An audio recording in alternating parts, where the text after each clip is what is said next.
जदि आपण केउं झील को मने मने भल पाउचंती सुंदरी पड़िशा घर भाउज आड़को आकर्षित हेउछंती किंतु जेते चेष्टा कले मध्य ताकू पटेई पारुनांती ताकू निजर मन कथा कहिबाकू डरुचंती आउ आपण चाहुचंती कि से झील निजे आसी आपणकू भल पाउची बोली कहू तेबे अल्प टिके अरुआ चाउल तार घर सामनारे पकई दियंतु। ग्यारंटी देउची जेउ झील पटु नथिला से झील राति दिन आपणकू फोन करिबो। आपणक प्रेमरे एमिति दीवानी हेइजिबो कि आपणकू न देखी गोटे मुहूर्त भी रही परिबनी। आज्ञा हाँ, आजिर एही भिडियोटी रे मु आपणकू शिखेइबी आपण किपरि घरे बसी बसी अरुआ चाउलर साहाय्य झील पटेई पारिबे। केउ भी विवाहिता नारी ठारू निजर मन मुताबक काम हासिल करि पारिबे। एही वशीकरण करिबा सबुठारु सहज।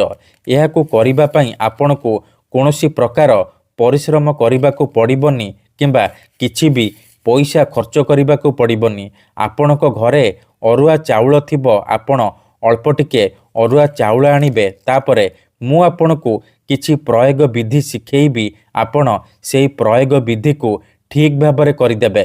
तापरे जेउ झियो बा नारी को आपण पटेइबाकू चाहुचंती तार घर सामनारे ए अरुआ चाउल को नेकी पकई देबे। ग्यारंटी देउची जेमिति ए अरुआ चाउल को से झियो बा महिलार घर सामनारे पकेइबे, सीए सेही समय ठारू राति दिन आपणक कथा भाबिबो।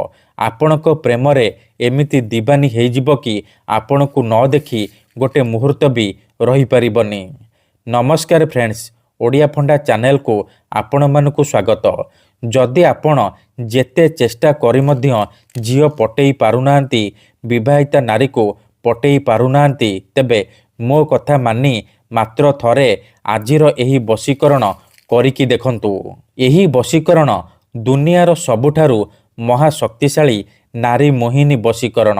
एहार प्रयोग केबे भी खाली जाएनी। जी भी एही वशीकरण करिछि 100% सफल होइछि। वर्ष वर्ष धरी भांगी जाइतिबा पुराणा प्रेम को फेराई आनी पारिछि। सुंदरी सुंदरी भाउजठारू निजर मन मुताबक काम हासिल करि पारिछि। तेणु आपण भी जदि झियो पटेइबाकू चाहुचंती, विवाहिता नारी को पटेइबाकू चाहुचंती, तेबे अल्प टिके अरुआ चाउल एही जगारे पकई दियंतु। से झियो बा महिलार घर सामनारे पकई दियंतु, तापर देखिबे चमत्कार। तेबे एही वशीकरण आपण किपरि करिबे, केमिति करिबे, चालंतु जानिबा। मने रखंतु एही वशीकरण विधि को आपण केउं भी बाररे करि परिबे, किंतु जेबे भी करिबे रातिरे सोइबा पूर्वरु करिबे। विधिटी करिबा पूर्वरु भल भाबरे हाथ गोड़ धोइकी आपण एही वशीकरण आरंभ करिबे। प्रथमे आपण कोन करिबे, अल्प टिके अरुआ चाउल आनिबे, आउ सेतिरे टिके लाल सिंदूर पकई देबे। तापरे कोनोसी एक जगारे चुपचाप बसी पड़िबे जेउठारे आपणकू केही देखिबेनी किंबा डाकिबेनी। तापरे चाउल को आपण एहीपरि हातरे धरिबे, खंडे कागजरे चाउल को एहीपरि धरिबे। तापरे चाउल आउ जो सिंदूर अल्प पकईचंती ताकू एहीपरि मिसेइबे। मिसेइबा समय रे आपण सेही झियो बा नारी को मने मने भाबिबे। तापरे मु आपणकू गोटिए मंत्र कहूची, एही मंत्र को आपण 21 थर पढ़िबे। चाउल आउ सिंदूर एहीपरि मिसेइबा समय रे आपण मंत्र पढ़िबे।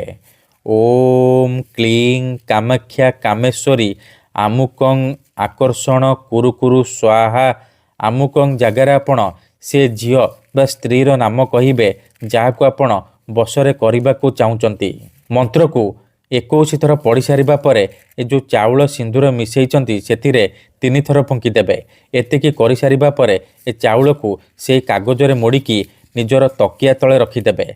सकाळु उठिबा मात्रे आपण कोन करिबे, ए चाउल को नेकी सेई झियो बा महिलार घर सामने पकई देबे जाहाकू आपण पटेइबाकू चाहुचंती। ग्यारंटी देउची सेई समय ठारू सी आपणक आडकू आकर्षित हेबाकू लागिबो, आपणकू भल पाइबाकू लागिबो। धन्यवाद।